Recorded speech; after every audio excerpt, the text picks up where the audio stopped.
कैसे हैं बच्चों आप लोग। मैं सैयद फरासत हुसैन। हम लोग जमात दहम का साइंस हिस्सा अव्वल शुरू कर रहे हैं। पहला सबक है सखली कशिश। पहला सबक क्या है? सखली कशिश। ठीक है, तो इसके अंदर कुछ चीज़ें सीखे हैं हम।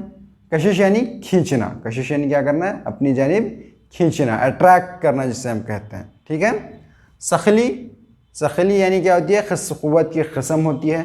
ठीक है, तो क़ुव्वत किसे कहेंगे? धकेलना, खींचना, उठाना, इन चीज़ों को हम क़ुव्वत कहते हैं। तो क़ुव्वत की कुछ किस्मों में से एक क़ुव्वत कौन सी होती है? सखली क़ुव्वत भी होती है, जिसे मशहूर साइंसदान न्यूटन ने दरियाफ़्त किया था। ठीक है, तो आइए हम देखते हैं सबसे पहले कि हम इस सबक में क्या क्या सीखने वाले हैं। तो इसमें सबसे पहले हम सीखेंगे यही चीज़, सबसे पहले सीखेंगे कि सखली कशिश किसे कहते हैं, यानी ग्रेविटेशनल अट्रैक्शन अंग्रेज़ी में जिसे कहा जाता है, वो किस चीज़ को कहते हैं, ये सीखेंगे। सखली कशिश सीखेंगे, फिर हम सीखेंगे सखली कशिश और मरकज़ जो क़ुव्वत। सखली कशिश और मरकज़ जो क़ुव्वत के दरमियान क्या ताल्लुक़ होता है, इस चीज़ को हम सीखेंगे। सखली कशिश और मरकज़ जो क़ुव्वत, ये क़ुव्वत की कौन सी किस्म है जो मरकज़ जो क़ुव्वत कहलाती है, ये हम सीखेंगे। फिर इसके बाद हम सीखेंगे केपलर के क़वानीन। केपलर एक मशहूर साइंसदान है। केपलर के क़वानीन, जिसने सैयारों की मदारी गर्दिश के ताल्लुक़ से क़वानीन दिए थे, उन क़वानीन को हम यहाँ पर पढ़ने वाले हैं। फिर उसके बाद हम पढ़ेंगे न्यूटन का सखली कशिश का या कशिश सखल का कायनाती क़ानून। न्यूटन का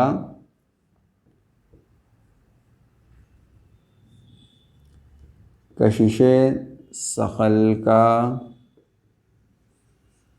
कायनाती क़ानून। कौन सा क़ानून? कायनात, यानी जिसे सारी कायनात में तस्लीम किया जाता है। यह क़ानून पूरी कायनात में कहीं पर भी लगाया जा सकता है, इसलिए उसे क्या कहा जा रहा है? कायनाती क़ानून। फिर हम पढ़ेंगे ज़मीन का सखली इसरा। ज़मीन का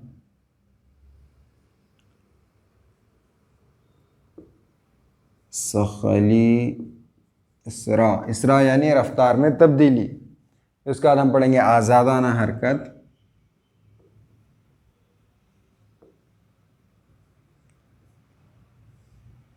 और फिर एक किताब में दिया गया आज़ाद रफ्तार, उसकी जगह होना चाहिए सखली गरेज रफ्तार। सखली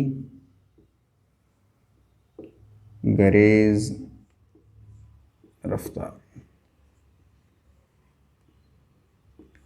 इतनी चीज़ें हम इस सबक में पढ़ने वाले हैं। ठीक है, एकदम आसान है, कोई चीज़ मुश्किल नहीं है। इसको आसानी से एक के बाद इसको हम क्या करेंगे? समझेंगे और फिर क्या करेंगे? इसके ताल्लुक़ से पढ़ाई हासिल करेंगे। ठीक है, चलिए अब हम देखेंगे थोड़ा, ये सबक शुरू करने से पहले पिछली सबकों में हमने जो, पिछली क्लासों में हमने जो पढ़ा, उसका एक छोटा सा रिवीजन रिकॉल लेते हैं कुछ सवालात के ज़रिए से। ठीक है, ये चीज़ें तो हम सीखने वाले हैं। अब हमने जो सीखा हुआ है, कुछ सवालों के ज़रिए उसे जानते हैं कि हमने जो सीखा वो हमने वो याद रखा हुआ है, हम वो भूल गए हैं। ठीक है, चलिए, किसी शय पर क़ुव्वत लगाने से क्या असरात होंगे? किसी शय पर, किसी जिस्म पर अगर क़ुव्वत लगाई जाती है, किसी शय पर क्या लगाई जाती है? क़ुव्वत लगाई जाती है, तो उसके क्या असरात होते हैं, सवाल ये दिया गया है। तो चलिए छोटी सी एक रिकॉल कर लेते हैं एक चीज़ को। देखिए, किसी भी शय की दो हालतें होती हैं। किसी भी शय की कितनी हालतें होती हैं? दो हालतें होती हैं।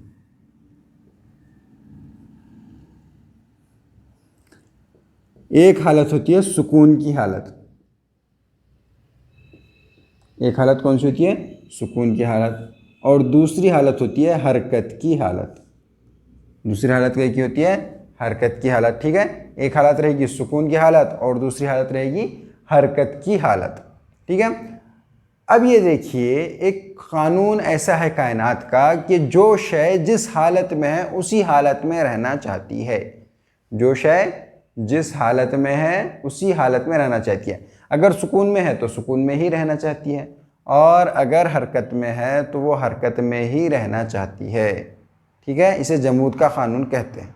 लॉ ऑफ इनर्शिया कहा जाता है इसे अंग्रेज़ी के अंदर, और उर्दू में जमूद का क़ानून कहा जाता है कि जो शय जिस हालत में वो उसी हालत में रहना चाहती है।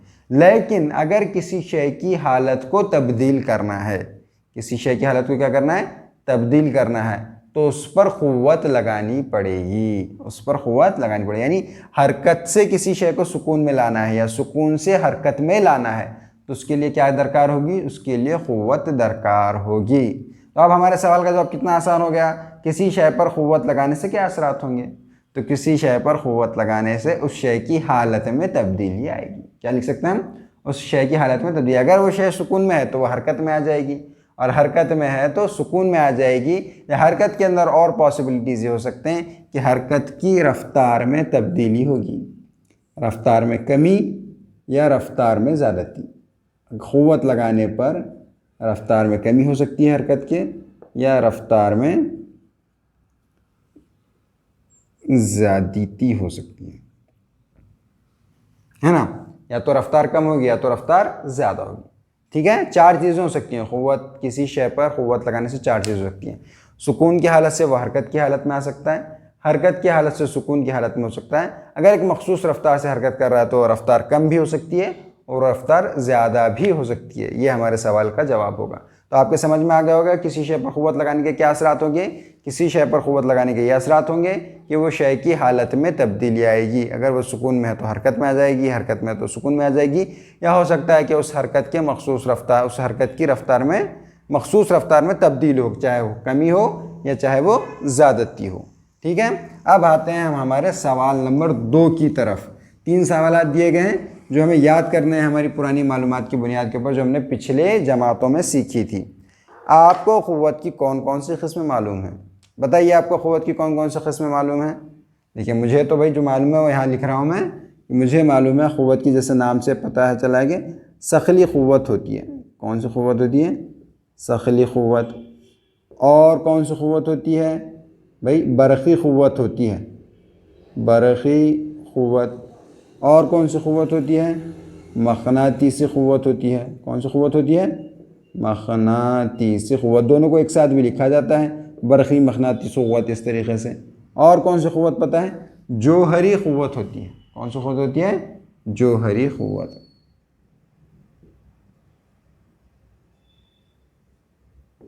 ठीक है, क़ुव्वत की ये किस्में में क्या है पता है। ठीक है, बाज़ क़ुव्वतें अपना अपना है ना, इसके अंदर नेचर के अंदर बाज़ क़ुव्वतें अपने आप ही होती हैं। तो उसमें से कुछ क़ुव्वतें हमें पता है, जैसे सखली क़ुव्वत, बरक़ी क़ुव्वत, मक़नातीसी क़ुव्वत और जोहरी क़ुव्वत। इन क़ुव्वतों के बारे में हम जानते हैं, पिछली जमातों में हमने इनके बारे में पढ़ा था। अब तीसरा सवाल ये है कि सखली क़ुव्वत कशिश के मुताल्लिक़ आप क्या जानते हैं। सखली क़ुव्वत कशिश के बारे में आप क्या जानते हैं। देखिए, तो सखली क़ुव्वत कशिश के बारे में आप गुज़िश्ता जमात में ये पढ़ चुके होंगे कि सखली क़ुव्वत कशिश एक कायनाती क़ुव्वत है। कैसी क़ुव्वत है, कायनात में हर जगह ये क़ुव्वत पाई जाती है सखली कशिश। किन के दरमियान, दो कमियत वाले अजसाम के दरमियान। दो कमियत वाली है, कमियत यानी किसे कहते हैं कि किसी भी बॉडी के अंदर कितनी कमियत मौजूद है, जिसे हम आम ज़बान में वज़न कहते हैं। लेकिन इस सबक में हम पढ़ेंगे कि कमियत अलग होती है और वज़न अलग होता है साइंस की ज़बान में। जिसे हम लोग वज़न कहते हैं, दरअसल वो हमारी कमियत होती है। जैसे मेरी कमियत 60 किलोग्राम है तो वो मेरी कमियत है, वो मेरा वज़न नहीं है। वज़न एक क़ुव्वत की किस्म है, ठीक है, उसको हम बाद में सीखेंगे। और उसकी इकाई न्यूटन है। उसकी इकाई क्या है, न्यूटन। जैसे न्यूटन के नाम पर कुछ इकाइयों के नाम रखे गए हैं, न्यूटन एक साइंसदान था, तो वज़न की इकाई या क़ुव्वत की जो इकाई है, क़ुव्वत की इकाई क्या है, न्यूटन है। और वज़न भी क़ुव्वत की एक किस्म है, इसलिए वज़न की इकाई भी क्या हो जाएगी, न्यूटन ही हो जाएगी।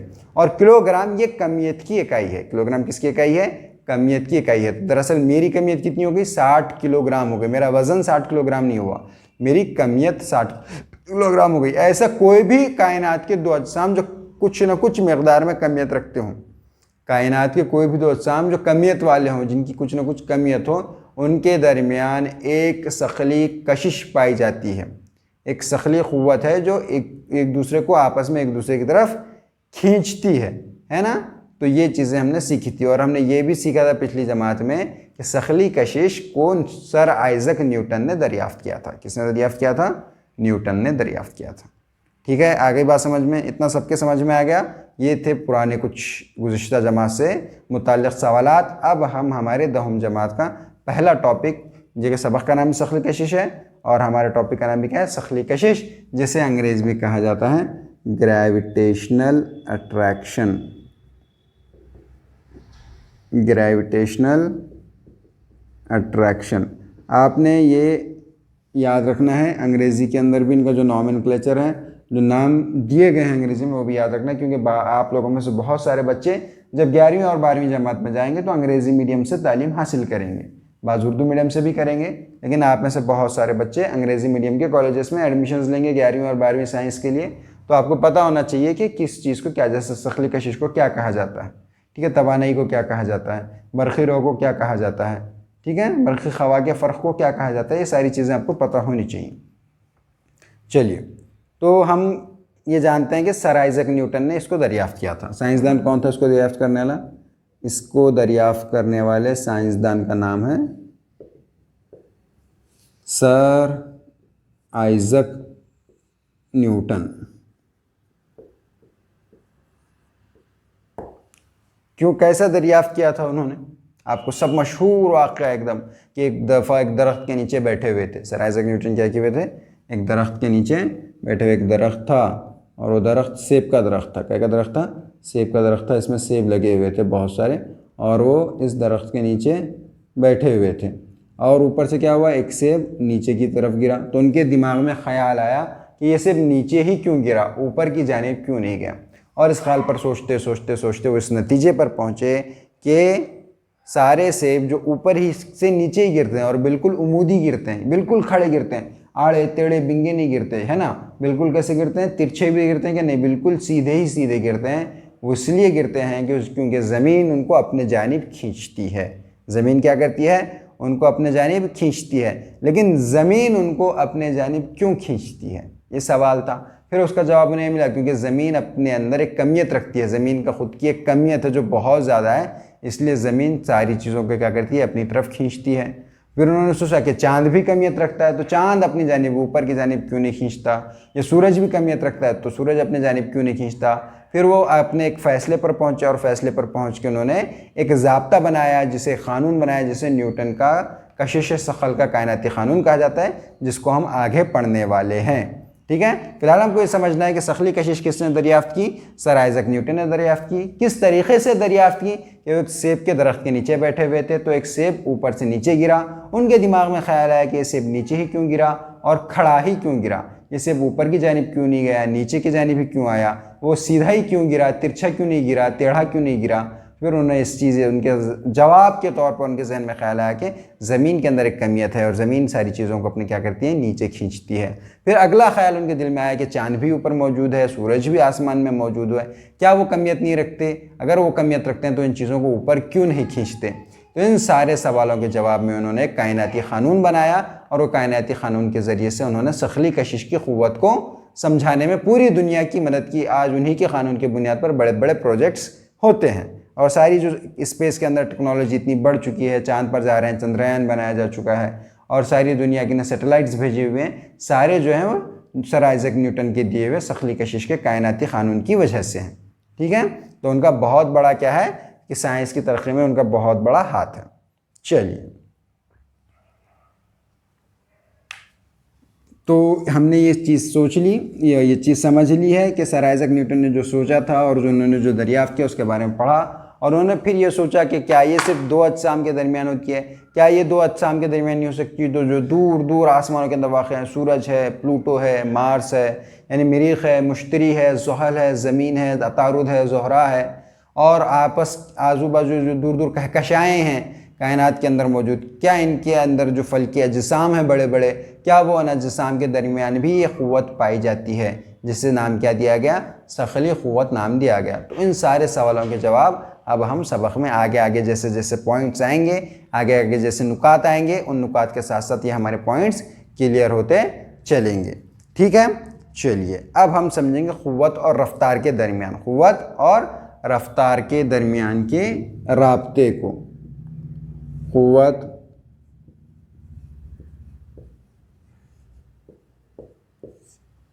और रफ्तार, क़ुव्वत और रफ्तार। ठीक है, क़ुव्वत और रफ्तार दो अलग अलग चीज़ें हैं। क़ुव्वत और रफ्तार क्या है? दो अलग अलग चीज़ें। किसी भी जिस्म को सुकून से हरकत में लाने के लिए या हरकत से सुकून में लाने के लिए उस पर क़ुव्वत लगानी पड़ती है। उस पर क्या लगानी पड़ती है? क़ुव्वत लगानी पड़ती है ना, हमने अभी सीखा। कि देखिए, और क़ुव्वत का जो ज़ाब्ता है, क़ुव्वत का ज़ाब्ता क्या है? क़ुव्वत किस चीज़ पर लगाई जाती है? जिस्म की कमियत पर लगाई जाती है। किस पर लगाई जाती है? जिस्म की कमियत पर लगाई जाती है। जिस्म की कमियत पर क्या लगाई जा रही है? क़ुव्वत लगाई जा रही है, जिसकी वजह से उसके अंदर रफ्तार की तब्दीली होती है। उसकी रफ्तार की क्या होती है? तब्दीली। और रफ्तार की तब्दीली को कहा जाता है इसरा। रफ्तार की तब्दीली को क्या कहा जाता है? इसरा।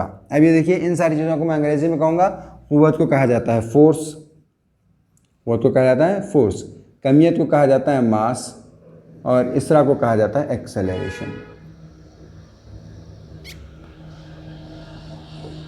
इसरा को क्या कहा जाता है? एक्सेलरेशन। तो अगर इसके शॉर्ट फॉर्म लिखेंगे हम, तो फोर्स का शॉर्ट फॉर्म हो जाएंगे F, मास का शॉर्ट फॉर्म हो जाएंगे M, और एक्सेलरेशन का शॉर्ट फॉर्म हो जाएंगे A।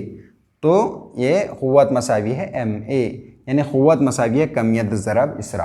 ठीक है। क़ुव्वत किस चीज़ पर लगाई जाती है? क़ुव्वत किसी जिस्म पर लगाई जाती है, और जिस्म की किस पर लगाई जाती है? कमियत पर लगाई जाती है। और क़ुव्वत लगाने से क्या होता है? उसकी रफ्तार में तब्दीली आती है। उसकी रफ्तार में क्या आती है? तब्दीली। और रफ्तार की तब्दीली को कहते हैं इसरा। रफ्तार की तब्दीली को क्या कहते हैं? इसरा। वक्त के साथ साथ रफ्तार में जो तब्दीली होती है उसे कहते हैं इसरा। उसका ज़ाब्ता होता है रफ्तार की तब्दीली बटे वक्त। रफ्तार की तब्दीली बटे वक्त। आ रही है बात समझ में कि क़ुव्वत और रफ्तार किस तरीके से एक दूसरे से जुड़े हुए होते हैं। ठीक है, ओके, चलिए,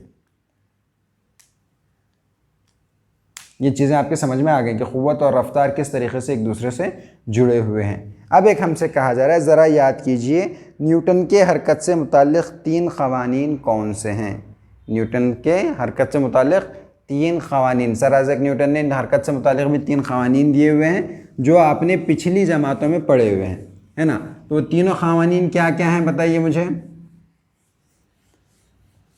न्यूटन के 3 क़वानीन ये हैं वो कि न्यूटन का पहला कानून तो वही है कि किसी जिस्म को अपनी हालत तब्दील करने के लिए उस पर क़ुव्वत का लगाना ज़रूरी है। ये न्यूटन का पहला कानून है कि किसी भी जिस्म को अपने हालत में तब्दील करने के, जिसे जमूद का कानून भी कहा जाता है ना। न्यूटन का पहला कानून क्या कहता है कि किसी भी जिस्म को, किसी भी शय को अपनी हालत में तब्दीली के लिए, हरकत से सुकून में आने के लिए, सुकून से हरकत में लाने के लिए, या हरकत की रफ्तार को कम या हरकत की रफ्तार को ज़्यादा करने के लिए उस पर बाहरी, है ना, खारजी जिसे हम कहते हैं बाहर की क़ुव्वत का लगाना, बाहर की क़ुव्वत का, खारजी क़ुव्वत का लगाना कैसा है? ज़रूरी है। उसके बग़ैर उसके अंदर किसी उसकी हालत में कोई तब्दीली नहीं आएगी।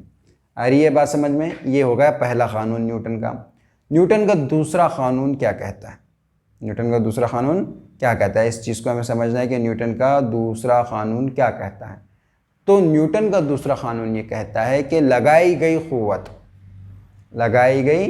क़ुव्वत, जिस्म की होने वाली रफ्तार की तब्दीली, जिस्म की वक्त के साथ साथ जिस्म की रफ्तार में होने वाली तब्दीली के रास्त तनासुब में होता है, कि रास्त तनासुब में होता है। जिसका मतलब क्या है? आसान ज़बान में इसका मतलब हुआ, जितनी ज़्यादा क़ुव्वत लगाई जाएगी उतनी ज़्यादा रफ्तार में तब्दीली होगी, और जितनी कम क़ुव्वत लगाई जाएगी उतनी रफ्तार में कम तब्दीली होगी।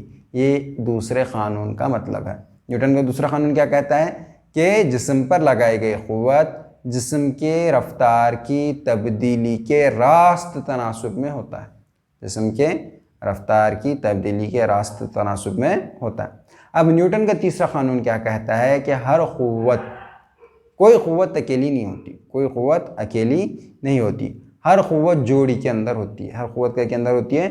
जोड़ी के अंदर होती है। हर क़ुव्वत का एक मुखालिफ क़ुव्वत रद्द अमल होती है। हर अमल का एक मुखालिफ सिमत में रद्द अमल होता है, यानी हर लगाई गई क़ुव्वत का मुखालिफ सिमत में एकसा, उतना ही एकसा मकदार वाला मुखालिफ सिमत में क्या होता है? रद्द अमल क़ुव्वत होती है। हर क़ुव्वत अमल यानी हर क़ुव्वत अमल की रद्द अमल क़ुव्वत होती है जो उसके मुखालिफ सिमत में होती है, और दोनों की मकदारें कैसी होती है?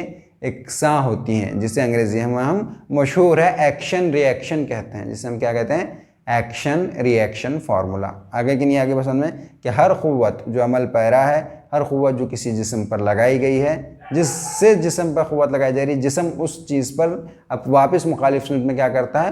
क़ुव्वत लगाता है, कोई भी दो अजसाम के दरमियान अगर क़ुव्वत है, पहला जिस्म दूसरे जिस्म पर क़ुव्वत लगा रहा है तो दूसरा जिस्म पहले जिस्म पर क़ुव्वत लगाएगा, और दोनों की मकदारें कैसी होगी, एकसा होगी, लेकिन दोनों की सिमत मुख्तलिफ होगी। दोनों की सिमत कैसी होगी, मुख्तलिफ। ये थे न्यूटन के हरकत से मुतालिक 3 क़ानून। न्यूटन के हरकत से मुतालिक क्या थे, ये 3 क़ानून थे, है ना। चलिए, जिसको अंग्रेज़ी में लॉज ऑफ मोशन कहा जाता है। अंग्रेज़ी में क्या कहा जाता है, लॉज ऑफ मोशन कहा जाता है। तो न्यूटन के हरकत से मुतालिक तीनों कानून आपको समझ में आ गए। आपने पिछली जमातों में से इनको ढूंढ कर लिखना है। न्यूटन के हरकत के 3 क़वानीन।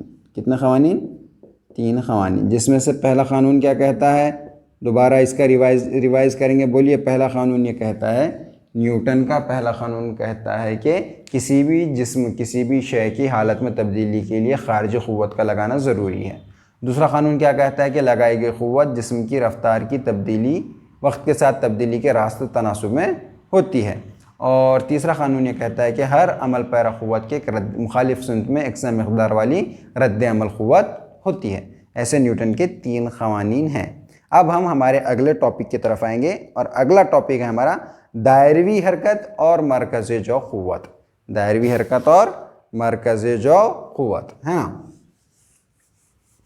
जैसे हमने देखा था कि इस सबक में हम 7 चीज़ें सीखने वाले हैं, तो उसमें से दूसरी चीज़ है कि दायरवी हरकत, दायरवी हरकत और मरकज़े जो क़ुव्वत। तो सबसे पहले हम हरकत कहेंगे किसे। सबसे पहले हम ये देखेंगे कि हरकत किसे कहते हैं। हरकत कहते हैं किसी भी शय के मुकाम में तब्दीली को।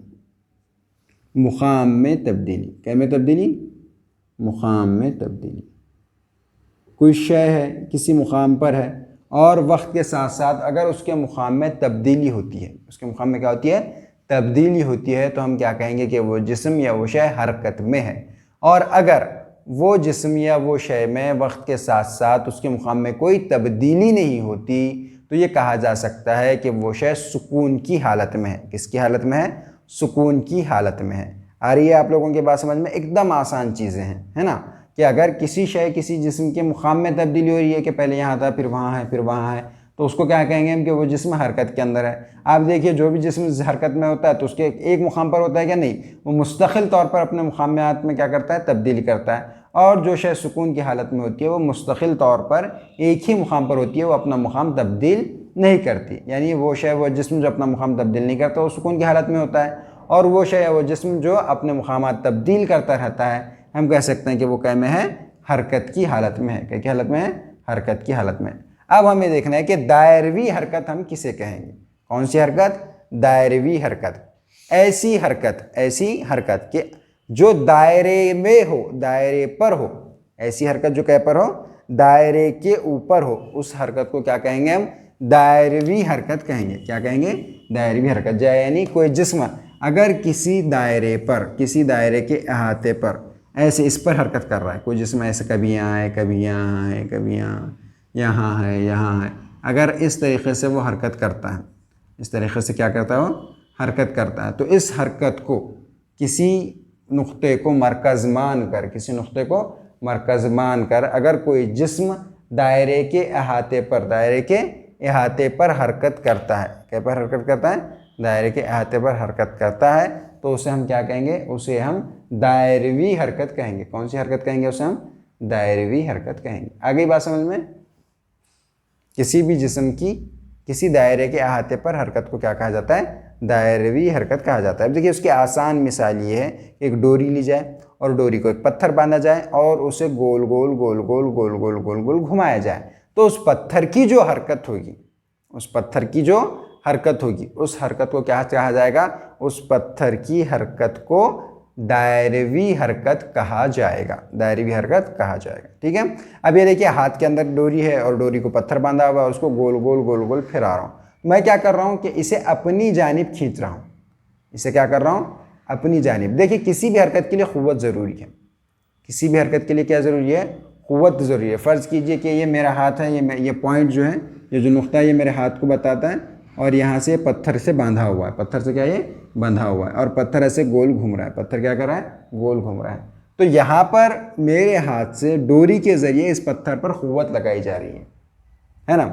अगर यहाँ पर हाथ है तो हाथ से डोरी, और डोरी के ज़रिए से पत्थर पर क्या लगाई जा रही है, क़ुव्वत, और उस क़ुव्वत की वजह से ये जो पत्थर है वो हरकत के अंदर है, या दायरेवी हरकत के अंदर है, ऐसा हम कह सकते हैं। किसकी वजह से, कि हाथ के ज़रिए डोरी पर और डोरी के ज़रिए पत्थर पर लगाई गई क़ुव्वत के ज़रिए से। अब ये जो क़ुव्वत है, ये क़ुव्वत कौन सी है, कि क़ुव्वत को मैं अपनी जानिब खींच रहा हूँ। किधर खींच रहा हूँ, अपनी जानिब। हमेशा ये क़ुव्वत किधर होती है, मरकज़ की जानिब। किधर होती है, मरकज़ की जानिब। देखिए अगर इस मुकाम पर है तो ये कहाँ है, मरकज़ की जानिब। अगर यहाँ है तो कहाँ है, ये मरकज़ की जानिब, और इधर है तो यहाँ पे भी कैसा है, मरकज़ की जानिब है। हमेशा ये क़ुव्वत, यानी वो क़ुव्वत जो किसी भी जिस्म को दायरवी हरकत कराने के लिए ज़रूरी होती है। कौन सी हरकत करवाने के लिए, दायरवी हरकत कराने के लिए ज़रूरी होती है, उस क़ुव्वत को कहा जाता है मरकज़े जौ क़ुव्वत। मरकज़े जौ क़ुव्वत क्यों, क्योंकि वो क़ुव्वत हमेशा मरकज़ की सिमत होती है। किधर लगाई जाती है वो क़ुव्वत, हमेशा मरकज़ की सिमत लगाई जाती है। या किसी भी शय को, किसी भी जिस्म को दायरवी हरकत में रखने के लिए हमेशा उस पर क़ुव्वत जो मरकज़ की सिमत अमल करती हो लगाना ज़रूरी है, तभी वो क्या करेगा, दायरवी हरकत बताएगा। आई कि नहीं आ रही बात समझ में, ठीक है। समझ में आया आपको कि दायरवी हरकत और मरकज़ जो क़ुव्वत किसे कहते हैं, ऐसी हरकत जो किसी दायरे पर हो, दायरवी मदार में हो। ऐसी हरकत जो कैसे हो, दायरवी मदार में हो, जो किसी नुक्ते को मरकज़ मानकर उसके दायरवी महवर में, दायरवी मदार में गर्दिश करे, उस हरकत को दायरवी हरकत कहते हैं। और उसके लिए एक क़ुव्वत लगाना ज़रूरी है किसी भी हरकत के लिए। तो इस दायरवी हरकत के लिए जो क़ुव्वत लगाई जाती है वो हमेशा मरकज़ की सिमत मरकूज़ होती है। कहाँ मरकूज़ होती है, दायरे के मरकज़ की सिमत मरकूज़ होती है, इसलिए उस क़ुव्वत को मरकज़े जौ क़ुव्वत कहा जाता है। क्या कहा जाता है, मरकज़े जौ क़ुव्वत कहा जाता है। आगे कि नहीं आगे बात समझ में। अब ये देखिए हमारी ज़मीन और सूरज का भी जो मिसाल है वो बिल्कुल ऐसी ही है। हमारे सूरज और ज़मीन का मिसाल कैसे है, बिल्कुल ऐसी है कि सूरज मरकज़ पर है और ज़मीन उसके अतराफ़ एक महवर के अंदर क्या करती, गर्दिश करते रहती। उस चीज़ को भी हम समझेंगे। उससे पहले एक छोटी सी चीज़ हम यहाँ पर समझेंगे कि ये जो जिस्म है हमेशा इसकी सिमत बदलती रहती है। हर लम्हा, हर लहजा इसकी सिमत क्या होगी, बदलती रहेगी। आ रही कि नहीं आ रही बात समझ में। और इसी सिमत बदलने की वजह से वो क्या करेगा, दायरवी हरकत बताएगा। कौन सी हरकत बताएगा, दायरवी। और जिस मुकाम पर आपने क़ुव्वत देना बंद कर दी, यानी डोरी छोड़ दी, जिस लम्हे डोरी छोड़ दी जाएगी उस लम्हे पर वो क्या करेगा, जिस सिमत में उसकी हरकत हो रही थी उस सिमत में आगे की तरफ बढ़ता चला जाएगा। कहाँ जाएगा, जिस सिमत में उसकी हरकत हो रही थी उस सिमत में आगे की तरफ बढ़ता चला जाएगा। उसके बाद दायरवी हरकत पूरा करेगा क्या, नहीं। क्यों, क्योंकि हमने डोरी छोड़ दी, यानी मरकज़े जो क़ुव्वत देना छोड़ दिया। और अगर मरकज़े जो क़ुव्वत नहीं होगी तो दायरवी हरकत भी नहीं होगी। तो वो किस सिमत में आगे बढ़ता चलेगा, जो बची कुची क़ुव्वत है उस क़ुव्वत को लेकर वो उस मुकाम के ममास की सिमत में, उस मुकाम से खींचे गए, ममास यानी किसी दायरे को एक ही नुक्ते पर ख़ता करने वाला ख़त, उसको हम क्या कहते हैं, ममास। तो उस ममास की सिमत में आगे बढ़ता चला जाएगा। आ रही कि नहीं आ रही बात समझ में, ठीक है। चलिए अब दो चीज़ों को एक जगह लेना है, हमें क्या करना है, ये समझ में आ गया आपके, दायरवी हरकत और मरकज़े जो क़ुव्वत ये आपके समझ में आ गई। अब हमें दो चीज़ें एक साथ समझनी है। देखिए वो दो चीज़ें कौन सी हैं जो हमें समझनी है, हमें जो चीज़ें समझनी हैं वो ये हैं कि दो कमियत वाले बड़े बड़े अजसाम के दरमियान क्या होगी, सखली कशिश होगी या सखली क़ुव्वत होगी। हम जानते हैं, हम ये जानते हैं, पिछली जमातों में हमने पढ़ा है कि अगर दो कमियत वाले अजसाम होंगे तो उनके दरमियान क्या होगी, उनके दरमियान सखली कशिश होगी। उनके दरमियान क्या होगी, सखली कशिश होगी। तो सूरज की भी कमियत बहुत ज़्यादा है और ज़मीन की कमियत भी बहुत ज़्यादा है। इसी तरीके से सूरज के अतराफ़ मदार के अंदर गर्दिश करने वाले तमाम सैयारे कुछ न कुछ कमियत के हामिल हैं, कुछ न कुछ कमियत रखते हैं वो। तो क्या इनके दरमियान सखली क़ुव्वत है? हाँ, इनके दरमियान सखली क़ुव्वत है। और ये लोग चूँकि सूरज को मरकज़ मानकर इसके अतराफ़ मदार में गर्दिश करते हैं तो इनके ऊपर एक मरकज़े जो क़ुव्वत भी असर करती है। तो हमें समझना ये है, एक बहुत छोटी सी सिंपल सी चीज़ है कि इनके दरमियान सूरज, यानी समझिए ये सूरज है, ये क्या है, सूरज है, और इसके अतराफ गर्दिश करने वाले समझिए अतारुद का है, और ये ज़ोहरा है, और ये ज़मीन का मदार है। ठीक है, यहाँ पे समझिए अतारुद है, और यहाँ पे ये ज़ोहरा है, और ये ज़मीन है। सब क्या कर रहे हैं, ये सब ज़मीन सूरज के अतराफ घूम रहे हैं। सब क्या कर रहे हैं, सूरज के अतराफ गोल गोल गोल गोल गोल गोल चक्कर लगा रहे हैं। तो सूरज भी कमियत का हामिल है, अतारुद भी कमियत का हामिल है, ज़ोहरा भी और ज़मीन भी। तो इनके दरमियान, सूरज और अतारुद के दरमियान एक सखली क़ुव्वत है, सूरज और ज़ोहरा के दरमियान एक सखली क़ुव्वत है, सूरज और ज़मीन के दरमियान एक सखली क़ुव्वत है। और ये जो सखली क़ुव्वतें हैं, यही सखली क़ुव्वतें इन सैयारों को गर्दिश के लिए, सूरज के अतराफ महवर में गर्दिश के लिए मरकज़ जो क़ुव्वत फ़राहम करती हैं। क्या फ़राहम करती हैं, मरकज़ जो क़ुव्वत फ़राहम करती हैं। आ रही कि नहीं आ रही बात समझ में? यानी जो इनके दरमियान सखली कशिश होती है, वही इनके मदारी गर्दिश के लिए, इनके महवरी गर्दिश के लिए क्या बन जाती हैं, मरकज़ जो क़ुव्वत बन जाती हैं। ये हमें समझना है, ये हमें क्या करना है, समझना है। सूरज क्या कर रहा है, ज़मीन को अपनी तरफ खींच रहा है, कशिश कर रहा है, और ज़मीन भी सूरज को अपने तरफ खींचती है, क्योंकि ये जो है अमल और रद्द अमल में होती हैं क़ुव्वतें, अमल और रद्द अमल। अगर ज़मीन सूरज को अपनी जानिब खींचेगी तो सूरज भी ज़मीन को अपनी जानिब खींचेगा। और अब ये जो क़ुव्वत है, इन दोनों के दरमियान जो सखल क़ुव्वत है, वो क्या बन जाती है, वो बन जाती है मरकज़ जो क़ुव्वत। इसी वजह से ज़मीन इसके अतराफ मदार के अंदर क्या करती है, गर्दिश करती है। अब वो मदार कैसा होता है और उसके लिए कितना वक्त दरकार होता है, ये सारी चीज़ों के बारे में पढ़ाई के लिए हमें देखना पड़ेगा कि केपलर के क़ानून क्या कहते हैं। तो अब हम सीखेंगे केपलर के क़वानीन के बारे में। किसके बारे में सीखेंगे हम, केपलर के क़वानीन के बारे में। आइंदा जो लेक्चर होगा, ये इस लेक्चर में इतना काफ़ी है। आइंदा की जो हमारा लेक्चर नंबर 2 होगा साइंस का, उसके लिए हम क्या पढ़ेंगे, उसके अंदर केपलर के क़वानीन और न्यूटन का कशिश शकल का कायनाती क़ानून, ये हम अगले सबक के अंदर पढ़ेंगे। अगर आप ये हमारा वीडियो YouTube के ऊपर देख रहे हैं तो क्रिसेंट ऑनलाइन ट्यूशन क्लासेस की ऐप की लिंक डिस्क्रिप्शन में दी गई है, उसे डाउनलोड कीजिए। सारा 10वीं का, रियाजी का और साइंस का कंटेंट आपको वहीं मिलेगा। उसके ऊपर स्टडी नोट्स, मटेरियल्स भी मिलेंगे, और इसके ऊपर जो टेस्ट होंगे वो सारे के सारे आपको वहीं नज़र आएंगे। और आपके कोई डाउट्स हैं तो आप हमसे रब्ता क़ायम करके उस ऐप के ज़रिए से आपके डाउट्स वहीं पर क्लियर कर सकते हैं। और जो लोग ऐप में देख रहे हैं वो इसको अच्छे से समझ लें, आपका इसके ऊपर टेस्ट लिया जाएगा।